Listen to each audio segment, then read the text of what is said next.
We have an exceptional dynamic candidate running for the NC House of Representatives, District 113, Maureen Copelof. And for those of you who are not quite sure what the 113th is, this district covers all of Transylvania County over with Brevard, the southern half of Henderson County, and all of Polk County. It's been frankly represented by a Republican there for quite some time. Back in 2008, I know we came really close with Tom Thomas on this district, so we know it's winnable. And we do not have an incumbent running. Chris Whitmire is not running this time, so this gives Maureen an exceptional opportunity.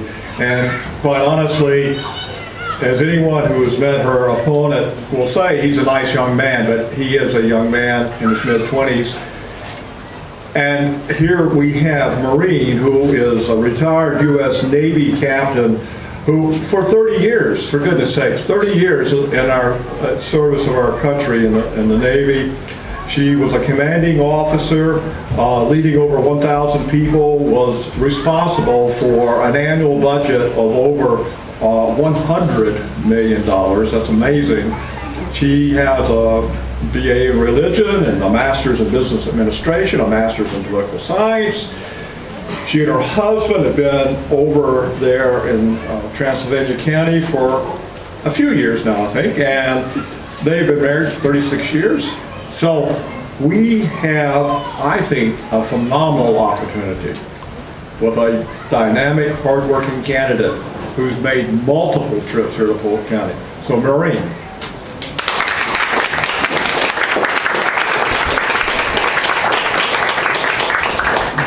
Thank you. It's great to be here again. I was here just last night at the Rotary's Shrimp and Sausage Fest, really getting to love a lot of the events here in Polk County. And as Ray said, my background's the military.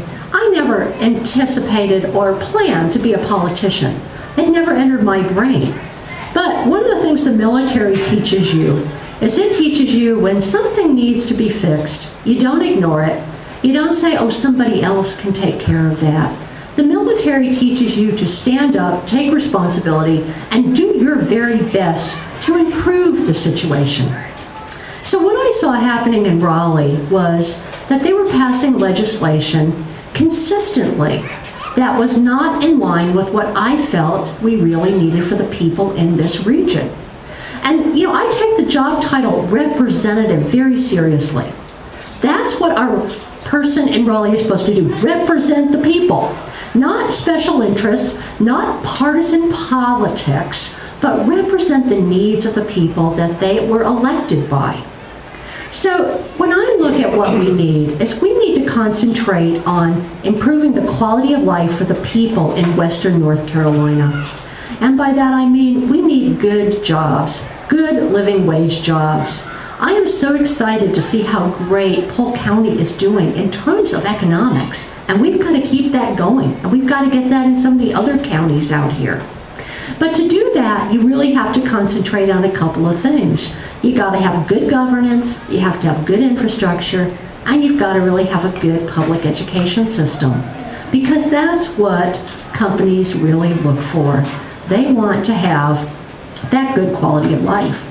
And public education is one of those areas where I looked at what our representatives in Raleigh had been doing, and I said, you know, we're not taking care of public education. We're not showing our teachers how much we value what they do.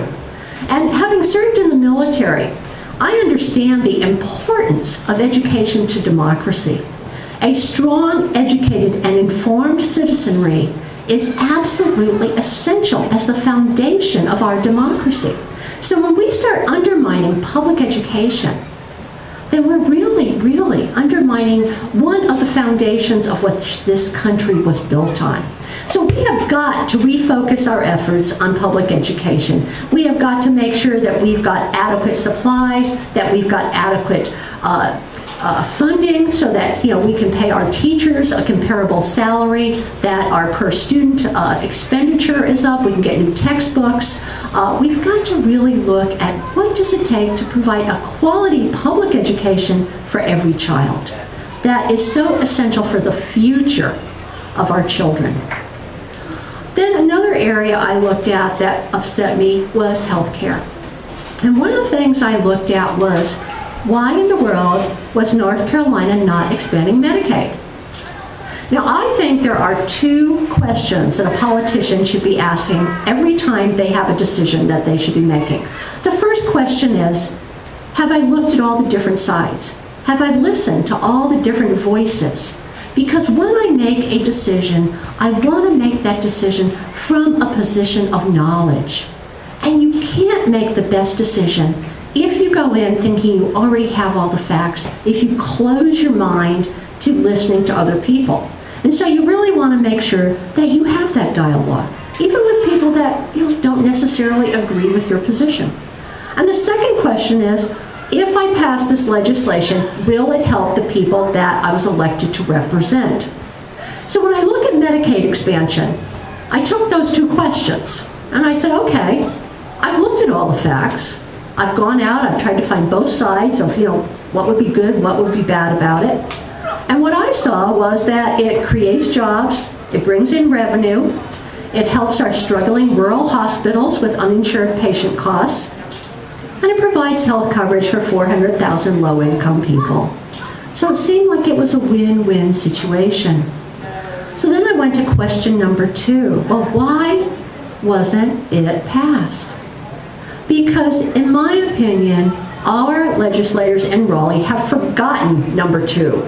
They are so busy protecting partisan politics and making a political statement that they are willing to sacrifice the good of the people that they were elected to represent. So, bottom line, it's time to elect people who focus on the right priorities. And finally, the last thing that's really, really important, I believe, in quality of life, is a healthy environment. And we look again at what's happening in our state. You can look at all the rules they just passed on fracking. We're going to allow fracking in North Carolina. We're going to subsidize companies to frack. We are now no longer trying to give incentives to solar power. We're going to allow Duke Energy to leave the coal ash ponds, in place. We're going in the wrong direction with the environment.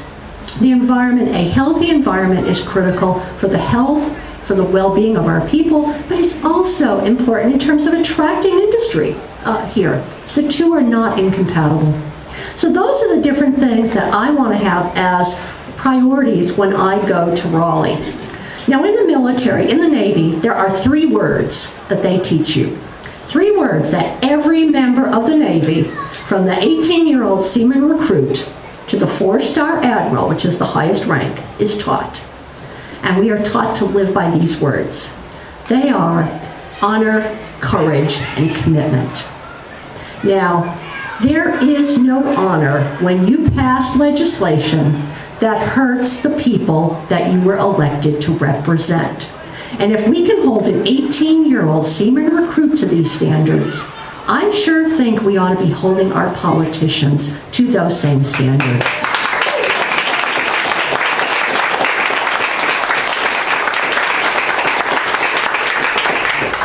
I spent my life serving this country. I love this country. I believe in the values that this country is all about.